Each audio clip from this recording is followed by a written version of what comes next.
Bienvenue sur page prédicateur Naraman Félicien. C'est un plaisir chaque fois nous avons une chance pour nous présenter une nouvelle vidéo. Je tiens à nous parler des claviers. Et nous parce que c'est un coup vraiment important pour vous. Pas oublier que laver main, éviter de toucher figure, nez, yeux, pour capable éviter maladie ça qui est le coronavirus là. Pas oublier que abonnez avec la chaîne là, activez la cloche de notification, like, commentez et partagez. Un clavier standard français contient 105 touches et 4 pavés. Le pavé alphabétique, le pavé de déplacement, le pavé numérique et les touches de fonction.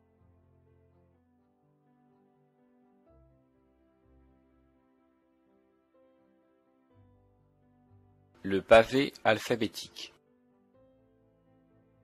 Le pavé alphabétique vous permettra de taper du texte. Quand vous regardez votre clavier, vous pouvez voir toutes les lettres en majuscules, mais vous ne voyez pas les lettres en minuscules, parce qu'elles ne sont jamais affichées sur les claviers. Nous allons temporairement les faire apparaître. Maintenant que nous voyons tous les caractères, je vais vous montrer comment insérer chacun d'eux.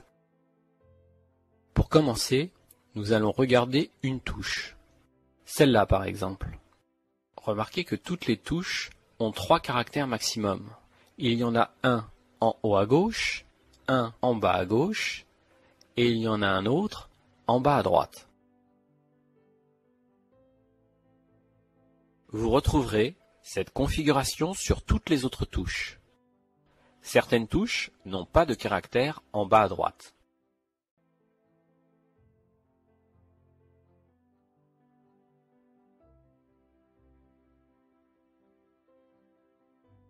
Si vous voulez taper le caractère qui se trouve en bas à gauche d'une touche, la plupart du temps la lettre en minuscule, appuyez uniquement sur cette touche.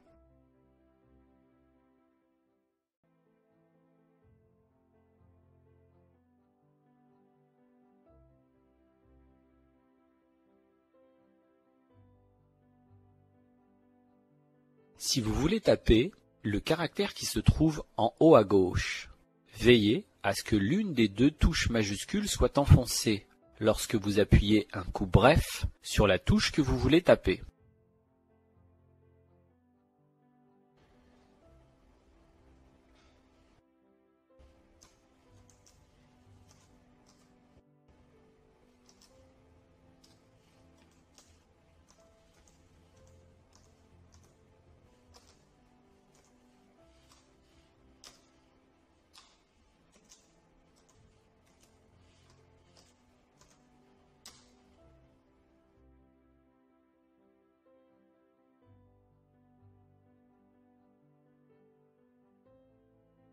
Il existe une autre méthode pour insérer des majuscules. Cette méthode est prévue dans le cas où vous avez à taper plusieurs lettres en majuscules. Si vous appuyez un coup bref sur la touche verrouillage majuscule, le voyant vert mage s'allume. Cela veut dire que le clavier est bloqué sur la position en haut à gauche, et qu'à partir de ce moment, un simple coup bref sur une touche la fera apparaître en majuscule. Vous aurez aussi accès directement aux chiffres, ce qui est pratique si vous n'avez pas de pavé numérique sur votre ordinateur.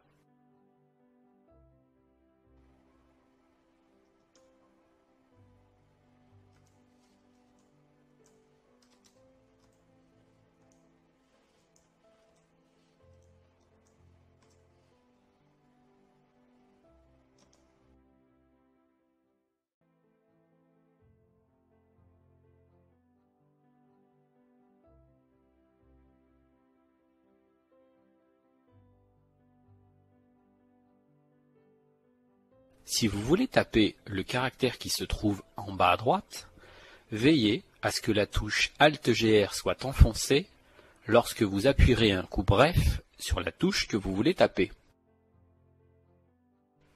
C'est donc avec la touche Alt-GR que vous allez pouvoir faire le symbole euro et le signe arrobase que vous allez pouvoir mettre dans toutes vos adresses e-mail.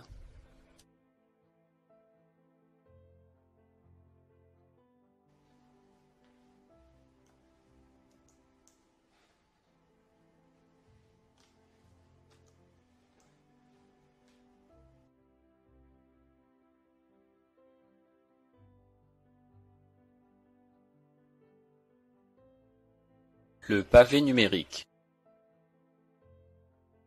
Le pavé numérique contient tous les chiffres et les signes d'opération. Les signes d'opération peuvent être différents de ceux que vous connaissez déjà. Le signe divisé est une barre de fraction et le signe multiplié est une étoile. Remarquez que malheureusement, le signe égal n'est pas sur le pavé numérique. Parlons maintenant du séparateur décimal qui est en France la virgule. Nous sommes devant un clavier français, mais sur le pavé numérique, nous avons un point, le séparateur décimal des Américains. Je ne saurais vous expliquer cette erreur, mais il faut faire avec. Dans certains programmes, quand vous tapez le point au pavé numérique, il vous insère une virgule. Cela corrige donc cette erreur. Mais, dans d'autres programmes, vous devrez aller chercher la virgule sur le pavé alphabétique. Si vous appuyez plusieurs fois sur la touche Vernum, le voyant Vernum s'allume et s'éteint.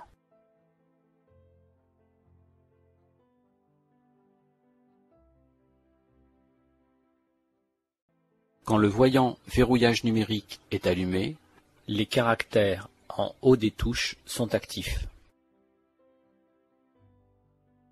Quand le voyant verrouillage numérique est éteint, les symboles en jaune sont actifs, ce qui est complètement inutile, car nous les retrouvons sur le pavé de déplacement avec un symbole par touche. Je vous conseille donc de toujours avoir le pavé numérique d'actif.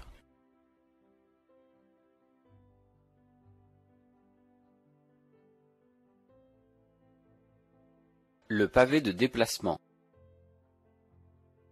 Le pavé de déplacement contient des touches qui vous permettront de vous déplacer dans les programmes et dans du texte. Nous verrons, pour des raisons pédagogiques, la touche insertion et supprime un peu plus loin. Voici les touches début et fin. Repérez ces deux touches sur votre clavier avant de continuer la leçon. La position de ces touches peut considérablement varier d'un ordinateur à l'autre. Sachez que si vous avez un clavier en anglais, la touche début se nomme Home et la touche fin se nomme End. La touche début va envoyer le pointeur clavier au début de la ligne. La touche fin va envoyer le pointeur clavier à la fin de la ligne.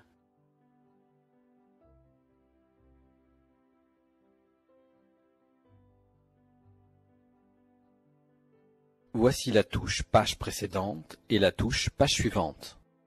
Repérez ces deux touches sur votre clavier avant de continuer la leçon.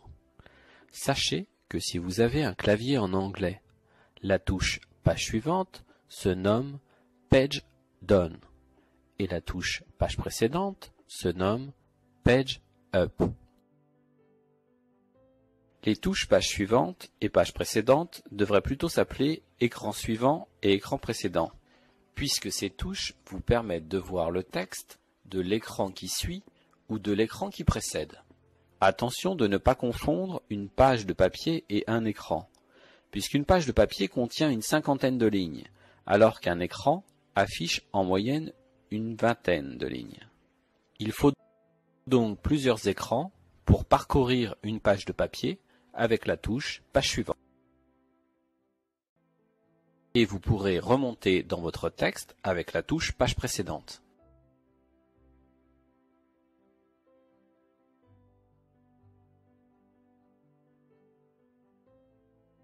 Voici les flèches de direction. Elles permettent un déplacement très fin. Repérez ces touches sur votre clavier avant de continuer. Appuyez sur la flèche vers la gauche pour vous déplacer d'un caractère vers la gauche.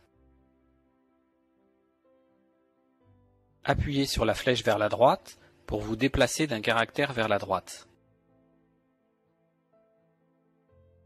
Appuyez sur la flèche vers le bas pour descendre sur la ligne en dessous. Appuyez sur la flèche vers le haut pour monter sur la ligne du dessus.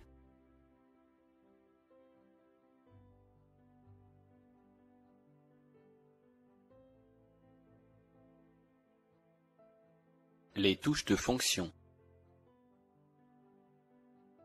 Les touches de fonction sont des touches qui ont une fonction différente selon le logiciel dans lequel vous vous trouvez. C'est pour cela que je ne peux vous expliquer leur fonctionnement. Toutefois, une norme s'est peu à peu installée. Par exemple, dans la plupart des logiciels, la touche F1 ouvrira une fenêtre d'aide sur votre logiciel. La touche F7, elle, lancera le correcteur d'orthographe.